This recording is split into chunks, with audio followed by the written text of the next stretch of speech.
কচুর মুখি দিয়ে রুই মাছ রান্না করছিলাম, খেতে দারুণ লাগে এভাবে রান্না করে।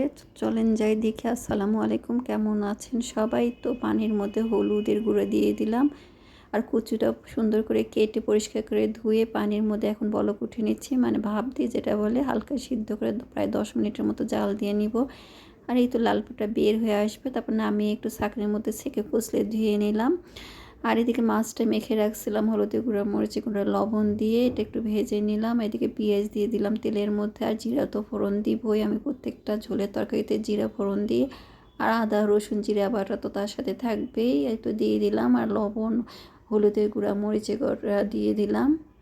আর এই তো সেদ্ধ কচু, সেদ্ধ না প্রায় হালকা সেদ্ধ, যেটা ভাপ দিয়ে শুধু লাল পাটা ফেলে দেওয়ার জন্য, আর কষলে ধুয়ে নিয়েছি।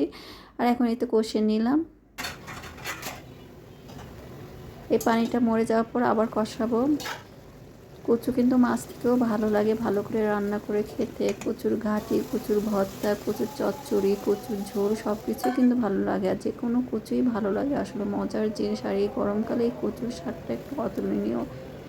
এই তো একবারে ঝোলে পানি দিলাম ভাজা মাছটা দিয়ে, এখন ভরভর করে বলক উঠবে আর রান্না হয়ে যাবে। আর রান্না তো প্রায় হয়েই গেছে, কিছুটাও সুন্দর সিদ্ধ হয়ে গেছে, আর লবণ টবণ ঠিক আছে, আর রান্না হয়ে গেছে। আর একটু ঘুরে ঘুরে দেবে একটু পর পর।